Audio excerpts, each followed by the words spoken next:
السلام علیکم to class. ہم نے 13 طریقہ کام کرنا ہے. اردو ریڈنگ کریں گے. پہلے ہم نے وہ ایک چیپٹر کمپلیٹ کر لیا, اب سیکنڈ چیپٹر سٹارٹ کیا.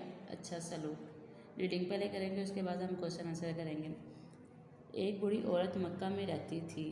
حضرت محمد صلی اللہ علیہ وآلہ وسلم جب بھی اس کے گھر کے سامنے سے گزرتے وہ آپ صلی اللہ علیہ وسلم پر کوڑا پھینک دیتی, کبھی پتھر اور کبھی کانٹے. آپ سے صلی اللہ علیہ وآلہ وسلم کے راستے میں بچھاتی, ہر طرح سے آپ کو تکلیف پہنچاتی, لیکن آپ صلی اللہ علیہ وآلہ وسلم اسے کچھ نہ کہتے. ایک دن ہمارے پیارے نبی صلی اللہ علیہ وآلہ وسلم اس راستے سے گزرے تو کسی نے ان پر کوڑا نہیں پھینکا. یہاں تک آپ نے ریڈنگ کرنی ہے, ٹھیک ہے. 13 تاریخ کی ہماری ٹیوزڈے کی ریڈنگ یہاں تک کریں گے, پھر نیکسٹ ہم ہاف پڑھیں گے, ٹھیک ہے. یہ آپ نے ریڈنگ اچھی طریقے سے یاد کرنی ہے.